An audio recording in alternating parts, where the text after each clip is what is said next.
नमस्कार, मैं हूं आपके साथ पूजा कविया गोमा। स्वागत है आपका हमारी खास पेशकश में। मरीज की मौत, जिम्मेदार कौन? आज हम बात करेंगे कि आखिर मरीज की मौत के लिए जिम्मेदार कौन है। राजस्थान से खबर, जहां पर दौसा में मरीज की मौत का मामला सामने आया है और इल्जाम लगा है डॉक्टर पर। मरीज की मौत से परिजनों ने वहां पर हंगामा किया। महिला डॉक्टर के खिलाफ केस तक दर्ज करा दिया गया। इस घटना में डॉक्टर पर इतना असर पड़ा कि उन्हें अपनी जान देनी पड़ गई। सवाल है कि क्या ऐसे हालातों से बचा नहीं जा सकता? आखिर सिस्टम में खामी कहां है? दौसा में महिला डॉक्टर आत्महत्या मामले में सरकार भी एक्शन में आ गई है।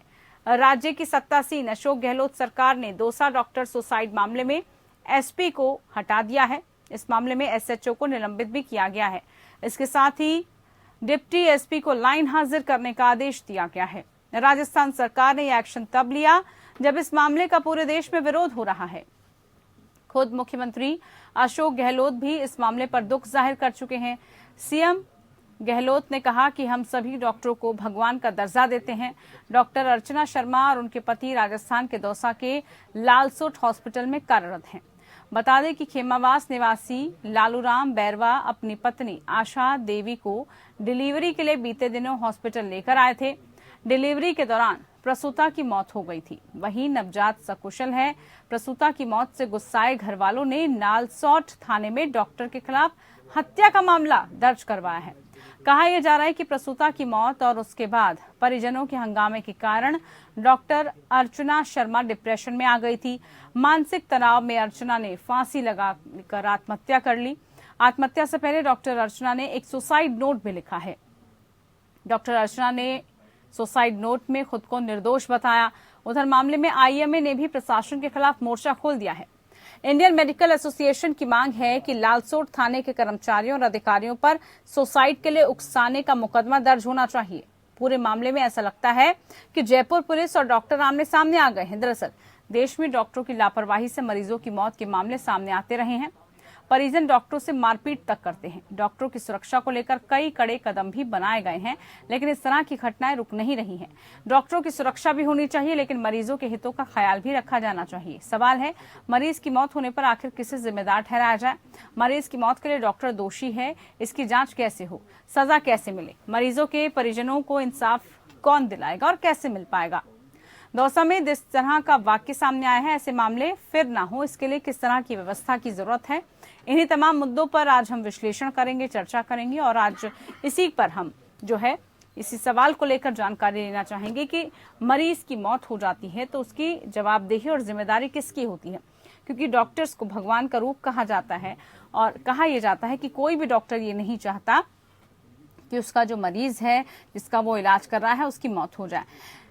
लेकिन कई बार लापरवाहियां भी देखने को मिली है। अगर लापरवाही किसी तरह की होती है तो कौन सा पैनल उसके खिलाफ शिकायत करेगा, कौन उस पर कार्रवाई करेगा? क्योंकि देखा जाता है कि जब भी कुछ इस तरह के केसेस आते हैं तो खुद जो कार्रवाई होती है या जो जांच की जिम्मेदारी दी जाती है, जांच की कमेटी होती है, वो डॉक्टर्स के पैनल को ही वहां पर दे दी जाती है। उसी अस्पताल के सीनियर डॉक्टर्स या डायरेक्टर वो जांच करते हैं। तो इसलिए जांच पर भी कई बार निष्पक्षता पर सवाल उठने लगता है।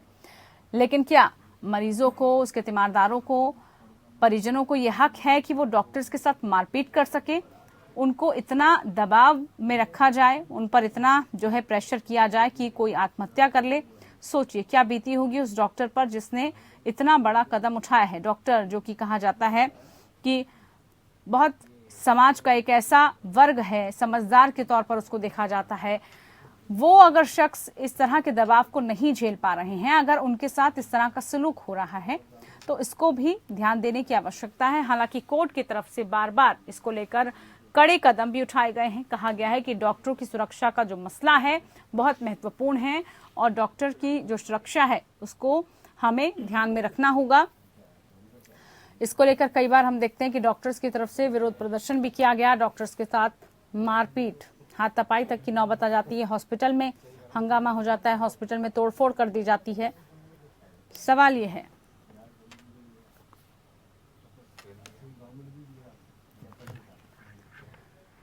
तो आज इसी को लेकर चर्चा करते हैं हम, और चर्चा में हमारे साथ खास मेहमान जुड़ चुके हैं। Doctor Narendra Saini ji, x general secretary IMA की तरफ से जुड़े हैं। बहुत स्वागत है डॉक्टर नरेंद्र आपका कार्यक्रम में। हमारे साथ वेद भूषण जी, एक्स IPS भी जुड़े हैं। बहुत स्वागत है आपका भी कार्यक्रम में।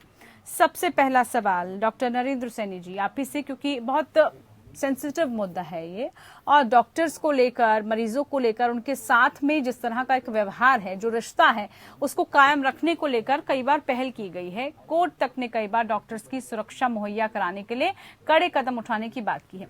लेकिन ये जो मामला अब राजस्थान की दौसा से सामने आया है, कहां पर किसकी आप मान रहे हैं कि गलती, कहां पर किसकी जवाबदेही, जिम्मेदारी? अगर मरीज की मौत हो गई तो जिम्मेदार डॉक्टर्स को क्यों ठहराया जाता है, और अगर डॉक्टर्स की लापरवाही होती है तो फिर उसके लिए किस तरह के कदम? इस तरह के मामलों को लेकर जरा बताइए, क्या होना चाहिए, किस तरह की जरूरत है इस वक्त समाज में? देखिए, आपने बहुत अच्छा क्वेश्चन किया। मैं आपके प्रोग्राम से आपके टीवी चैनल को भी बधाई देता हूं कि इस तरह के आपने संवेदनशील चीजों को उठाया। अब सबसे पहला जो आपने क्वेश्चन किया कि डॉक्टर्स की लापरवाही हो, तो देखिए, पहला तो डॉक्टर भगवान नहीं है। हर डॉक्टर अपनी तरफ से कोशिश करेगा कि वो अपने मरीजों को बचाए, लेकिन कई बार ऐसा भी होगा कि हम बचाते बचाते शायद उसको नहीं बचा पाए। लेकिन एक है कि हमारे पास हर चीज नहीं होती, हर समय जो चीजें उपलब्ध होनी चाहिए विद इन, जो बार बार कोर्ट की भी गाइडलाइंस आई हैं कि with in the limited resources, क्या आपने उतनी चीजों का इस्तेमाल किया कि उसकी लाइफ बच पाएगी कि नहीं बच पाएगी, ये दूसरा क्वेश्चन है। क्या आपने लिमिटेड रिसोर्सेज के अनुसार अपनी काबिलियत का इस्तेमाल करते हुए उसको बचाने की कोशिश की गई कि नहीं की कोशिश की गई? ये पहला सवाल। तो उस सवाल के संदर्भ में मैं आपको बता दूं कि इस केस में, पर्टिकुलरली इस केस में, कि उस डॉक्टर ने कोशिश की, 2 ब्लड चढ़ाया भी गया, लेकिन हम उसको बचा नहीं पाए।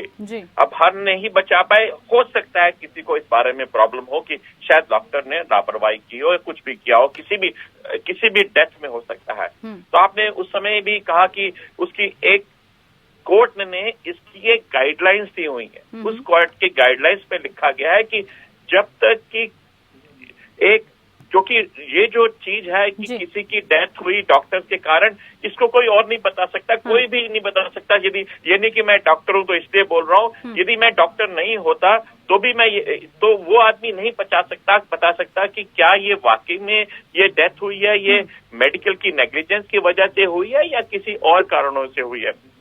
तो इसके लिए आपको एक डॉक्टर का एक कमेटी बिठानी ही पड़ेगी इस बात को करने के लिए कि क्या ये लापरवाही थी या बिकॉज ऑफ द सर्कमस्टांसेस उसकी डेथ हुई। तो उसके लिए आपने एक क्वेश्चन, जब आप अपना प्रोग्राम दे रहे थे, आपने बताया कि नहीं, उसी जगह के कमेटी के लोगों को बिठा दिया जाता है। ये बात बिल्कुल गलत है, ऐसा नहीं किया जाता। हमेशा एक इंडिपेंडेंट इंक्वायरी बैठती है किसी एक गवर्नमेंट हॉस्पिटल से या काउंसिल। आजकल सारी स्टेट्स के अंदर काउंसिल है। आप काउंसिल उसको एक कमेटी बिठाती है जो कि निर्णय लेती है कि इस बात पे कि इसमें कोई निग्लिजेंस हुई कि नहीं हुई। इसलिए ये कहना बिल्कुल गलत है कि उसी हॉस्पिटल की बोर्ड की इंक्वायरी बैठी है। वो अपनी इंटरनल इंक्वायरी करें, वो उनकी अपनी इच्छा होती है, लेकिन उसके आधार पर ये नहीं माना जाता कि ये नेग्लिजेंस है कि नहीं है।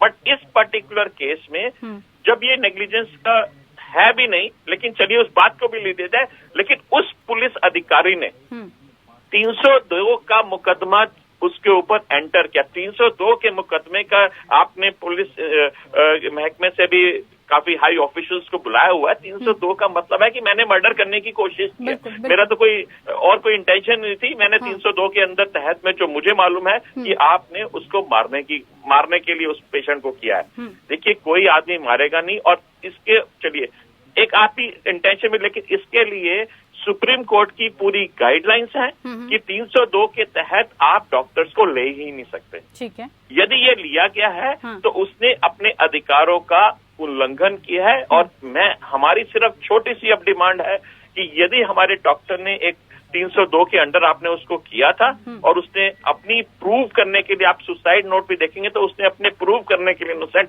उसको अपनी डेथ हो रही, तो उसी पुलिस अधिकारी को जिसने ये 302 का लगाया मुकदमा, उसके ऊपर भी 302 का मुकदमा लगना चाहिए, क्योंकि अबेटिंग टू सुसाइड वो उन्होंने किया रहा है। और दूसरा एक और ऐसे में क्या होता है, हमेशा पॉलिटिशियन छूट जाते हैं।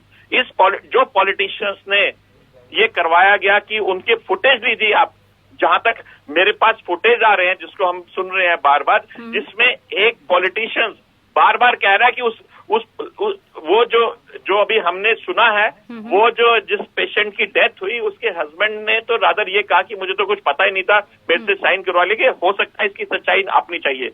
उस जगह के फुटेज देखने चाहिए कि वो लोग अपने घरों में ले जाते हैं उस जो व्यक्ति की डेथ हो गई, वहां से कोई पॉलिटिशियन इंस्टिगेट करता है कि नहीं मैं तुम्हें मुआवजा दिलाऊंगा या किस तरह के कुछ काम करेंगे अपने पॉलिटिकल रीजन के लिए, वो दोबारा से उस लाश को हॉस्पिटल के सामने लेके आता है और पुलिस और वो पॉलिटिशियन मिलकर इस काम को करते हैं। तो उसको abetting of suicide a politician के ऊपर भी पॉलिटिशियन जिसके ऊपर है, और आप देखिए, आप सारा कुछ करिए। ठीक है, ये मांग है आपकी, आऊंगे आपके पास फिर से और भी चीजों को हम समझेंगे। वेदभूषण जी, पूरा मामला आपने सुना, डॉक्टर्स की क्या इस पर प्रतिक्रिया है और वो क्या डिमांड कर रहे हैं वो भी आपने सुना, लेकिन सीधा सा सवाल ये है, क्या किसी को इस तरह से दबाव में डालना, इतना प्रेशराइज करना कि एक डॉक्टर, समाज का हम कहते हैं कि सबसे उच्चतर प्राणी, समझदार प्राणी, कोई शख्स डॉक्टर अगर आत्महत्या करता है तो हम सोच सकते हैं कि कितना उस पर प्रेशर रहा होगा, किस तरह से जो हालात हैं उसके रहे होंगे। क्या मान रहे हैं आप इसके पीछे? पूजा जी, देख मैं फिसाई लगता है कि ये पार्ट पर एक बहुत बड़ा लैप्स है। जैसे डॉक्टर साहब बता रहे थे, बिना मेडिकल की रिकमेंडेशन के किसी भी तरह का किसी भी सेक्शन के अंदर मुकदमा दर्ज नहीं हो सकता। तो ये बिना रिकमेंडेशन के जो भी पुलिस अधिकारी थे, चाहे वो SHO साहब है, चाहे उसके लिए जिम्मेदार SP साहब है या पॉलिटिशियन है, यदि किसी दबाव के अंदर मुकदमा 302 का दर्ज किया गया है तो ये एक्सिस है जो डिसीज्ड है डॉक्टर अर्चना शर्मा के साथ। हाँ, इसमें एक पेचीदा पॉइंट ये है जो मैं आपके चैनल के माध्यम से बताना चाहता हूँ कि सबसे इम्पोर्टेंट अहम सब्जेक्ट ये है, यदि 302 का मुकदमा दर्ज किया गया, क्या डॉक्टर अर्चना शर्मा कॉम्पिटेंट थी इस तरह के ऑपरेशन करने के लिए या नहीं थी?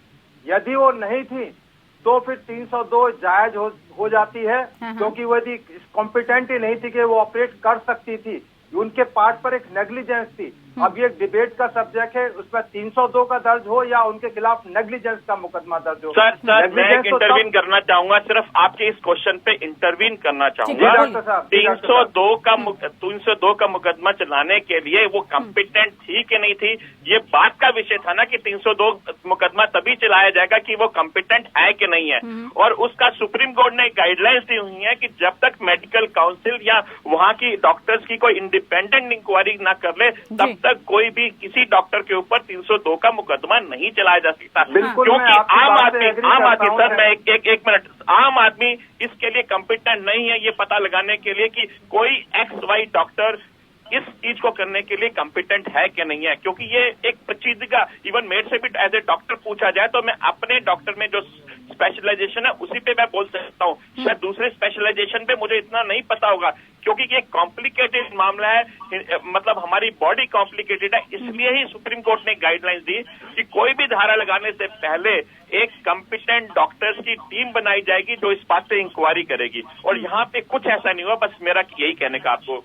डॉक्टर साहब, मैं आपकी बात से बिल्कुल एग्री कर रहा हूँ। पॉइंट ये है, मैं तो शुरू में कह चुका हूं कि बिना बोर्ड की रिकमेंडेशन के, काउंसिल की रिकमेंडेशन के मुकदमा दर्ज ही नहीं हो सकता। परंतु ये अहम सवाल ये है कि यदि रिपोर्ट आई है नहीं आई है, ये पब्लिक डोमेन में नहीं है। परंतु यदि इस तरह की चीजें हुई है तो मैं तो खुद एग्री कर रहा हूँ। एक ही बात सर, इमीडिएटली ये मैं जानता हूँ और सभी जानते हैं, पब्लिक डोमेन में मैं आपके सामने कर रहा हूँ कि आप इसकी ऑथेंटिसिटी भी ले लीजिएगा। ये कहीं पे भी नहीं आया कि वो उन्हें पुलिस ने इंक्वायरी की कि वो कॉम्पिटेंट है कि नहीं है, ये कहीं इंक्वायरी नहीं हुई। इस पे सिर्फ पॉलिटिशियन और पुलिस ने मिलकर इस बात पे 302 लगाया। बिल्कुल, और इसी वजह से देखिए एक डॉक्टर की जान चली गई, आत्महत्या उन्होंने कर ली है। कौन कौन से इसमें एंगल ऐसे लगा दिए गए जिसकी वजह से एक आम आदमी, हाँ। मेरे जैसे आदमी को यदि 302 कह दिया जाए, मैं खुद ही मर जाऊंगा, अपने आप में मर जाऊंगा, क्योंकि मैं कोई मर्डरर नहीं हूँ, ना मैंने कोई ऐसे कोई भी आज तक क्राइम किया होता है। नहीं डॉक्टर साहब, मुकदमा इन्वेस्टिगेशन के बाद कैंसिल भी हो सकता है, ऐसा नहीं है कि मुकदमा दर्ज हो गया तो ऐसा नहीं होता। ठीक है, चर्चा करेंगे इस बात को लेकर। बहुत सारे सवाल हैं, आप दोनों मेहमान हमारे साथ रहिए। मरीज की मौत होने पर जिम्मेदार किसको ठहराया जाए, और क्या डॉक्टर्स पर जिस तरह से बार बार इस तरह के आरोप लग रहे हैं उससे मरीज और डॉक्टर के बीच का जो रिश्ता है, इसको लेकर चर्चा को आगे बढ़ाते हैं। क्या लग रहा है आपको डॉक्टर साहब, आपने ये बड़ा महत्वपूर्ण मुद्दा उठाया कि देखिए आप इस तरह से अगर किसी पर भी दबाव बनाते हैं, एलिगेशन लगा देते हैं बिना जांच पड़ताल के, सीधे तौर पर यहाँ पर पुलिस महकमे पर सवाल उठ रहे हैं। क्या अब आप मांग कर रहे हैं सिर्फ निलंबित कर देना या फिर बर्खास्त कर देना? क्या इस तरह से ही एक एग्जाम्पल सेट होगा? क्योंकि परिवार ने तो किया, परिवार ने कहा कि उनकी तरफ से जो है शिकायत की गई है, लेकिन उस शिकायत के बाद जांच पड़ताल कैसे हुई, पूरी तरह से जांच नहीं की गई, ये तमाम खामियां आपको लग रहा है कि की गई हैं इस केस में? मैडम आप देखिए, हम ये कह ही नहीं रहे कि यदि हमने कोई गलतियां की हैं तो हमें सजा नहीं मिलनी चाहिए। कोई डॉक्टर ऐसा नहीं कहेगा, और यदि कोई संस्था ऐसा कहेगी तो वो गलत बात करती है। IMA ने, इंडियन मेडिकल एसोसिएशन ने कहीं ये नहीं कहा कि हमारी डॉक्टर यदि कोई गलती करता है तो उसको सजा नहीं मिलनी चाहिए। हमने सिर्फ यही कहा है, और जो सुप्रीम कोर्ट ने लिख कर दिया है कि यदि उसके ऊपर कोई धारा बनती है तो लगाइए, लेकिन एक तो 302 की धारा या कोई भी धारा ऐसे नहीं लग सकती जब तक कि उसकी इंक्वायरी ना हो जाए, क्योंकि मेडिकल एसोसिएशन और जो मेडिकल प्रॉब्लम्स हैं एक कॉम्प्लिकेटेड चीज होती है जिसको एक आम आदमी नहीं समझ सकता, और उसको भी आधार बना दिया कि उसमें भी इंडिपेंडेंट इंक्वायरी होगी। उस हॉस्पिटल की इंक्वायरी को नहीं माना जाएगा, वो आपकी इंटरनल इंक्वायरी जो आप करना है चाहे करें, लेकिन independent inquiry by a medical board जो कि किसी दूसरे गवर्नमेंट हॉस्पिटल का होगा या आजकल काउंसिल बन गई है उसके द्वारा किया जाएगा। आपने जहां तक कहा हमारी डिमांड क्या है, हमारी सिंपल डिमांड है, जो 302 का मुकदमा आपने उस डॉक्टर पे लगाया था, यही 302 का मुकदमा अब इन पुलिस ऑफिसर के ऊपर लड़ना चाहिए। उसको ट्रांसफर कर दिया, उसको आपने निलंबित कर दिया, उससे कुछ नहीं बनेगा। सर उसकी सजा 302 की, प्लीज मुझे आप बोलने का मौका दीजिए। आप किस तरह पुलिस ऑफिसर हैं, आप हमारे अबैटमेंट टू सुसाइड हो सकता है, पर मर्डर की धारा एक गलती तो हुई, दूसरी गलती और कर दी जाए उसको ठीक करने के लिए, ये भी जायज नहीं रहेगा। अबैटमेंट टू सुसाइड धारा है, उसमें बिल्कुल क्लियर प्रोविजन है कि नेग्लिजेंस है प्राथमिक तौर पर पाई जाती है तो उसके खिलाफ 300 अबैटमेंट की धारा का मुकदमा दर्ज हो सकता है, ना कि मर्डर का मुकदमा दर्ज हो सकता है। क्योंकि जो जज साहब ने बड़ा दुखद समझाते हैं कि डॉक्टर कार सलमान ने सुसाइड किया, परंतु एक डॉक्टर की भी जिम्मेदारी है कि उनको इतनी जल्दबाजी में इतना बड़ा स्टेप नहीं लेना चाहिए। मैं ये चाहता हूँ इस बात से इनकार मेरे को आप बोलने का मौका देंगे सर, हमारे और पुलिस के साथ हमेशा संबंध मेडिकल प्रोफेशन के अच्छे रहे हैं। मैं आपने जो बात कही, मैं चाहूंगा कि जैसे हमने कहा कि हमारी इंटरनल इंक्वायरी होती है, ये एक पहला चलिए एक इंटरनल इंक्वायरी पुलिस की भी होनी चाहिए कि ऐसे केसेस जो बार बार होते हैं क्यों होते हैं, हर बारी ये क्यों कहा जाता है कि हाँ इसको निलंबित कर देते हैं, इसके बाद इंक्वायरी करेंगे, इसके बाद ये करेंगे, बार बार यही तरह की बार बार ऐसे तरह क्यों होते हैं। तो प्लीज मेरी तरफ से आपको रिक्वेस्ट है, आप वो अच्छे पोस्ट पर है वहां पर, कि कम से कम आप इंटरनल इंक्वायरी करिए, उसको करिए कोर्ट, और उसके ऊपर अवेयरनेस लाइए अपने पुलिस अधिकारियों में।